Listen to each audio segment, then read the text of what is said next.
today's landscape, consumer sentiment, I think, is critical for brands, and it is really hard to measure. We actually have some research coming out shortly that indicates that in some cases, consumers are developing loyalty more with products than they are with brands. And we're able to see through our data measurement tool, R-Index, where those kind of peaks and valleys come into play with the product or the brand. And so when we look to partner with some of the world's leading brands, we're encouraging them to think about what are the signals and the points of contact that drive product loyalty and drive brand loyalty? How do they come together, and when do you need to focus on driving each individually?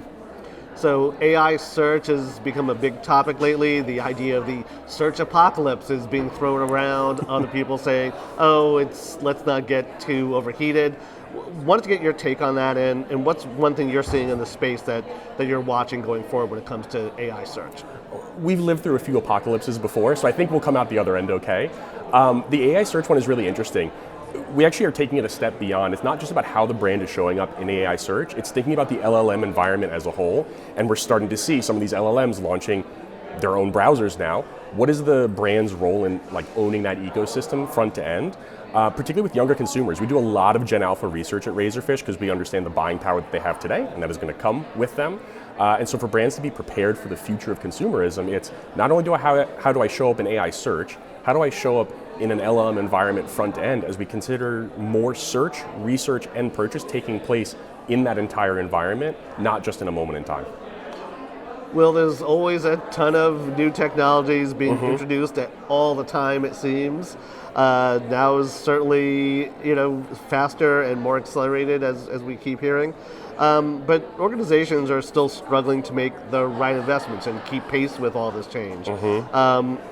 What do you think is the issue there in terms of the struggle, and how can they maximize the investments that they are making with all that change? Investment is the first step in technology, right? It's investment, adoption, and then usage, right? And I think we think a lot about investment, and we don't think about how do we integrate the technologies into our ecosystems. And so when you think about leading advertisers have an average of 12 or more agencies on their roster, it's this next investment of technology. How does that live with my existing investments? How does it operate within my interagency team? How does my team internally use it? How does it all come together to drive connections between brand and consumer, right? And so before making that investment, think critically, demand transparency, and think about who's going to own that project, who are going to be the steering committee to bring it into your fold, and how are you going to drive adoption and usage so that it's yielding outcomes, not just another logo on a roster.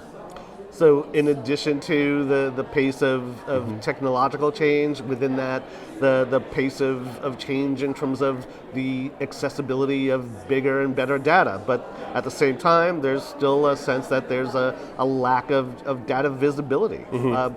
Why is it that organizations have such a hard time properly breaking down silos across teams and functions to get that true data visibility?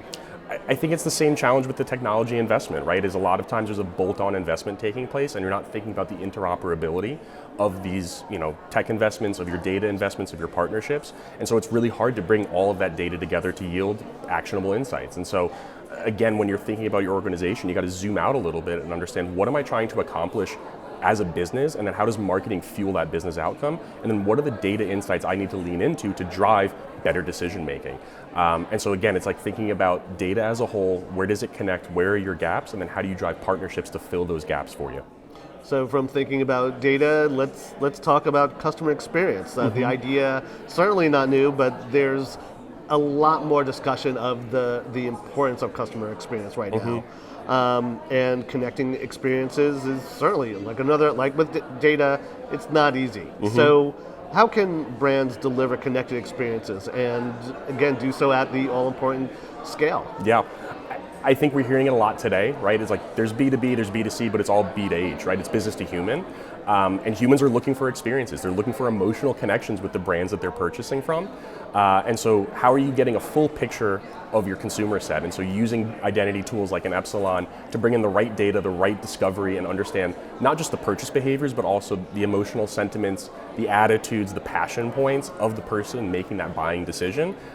It's the only way to drive that relationship and drive that loyalty, right? Going back to consumer sentiment, it's not about this moment in time, it's about how are you driving a long-term relationship that grows, ideally.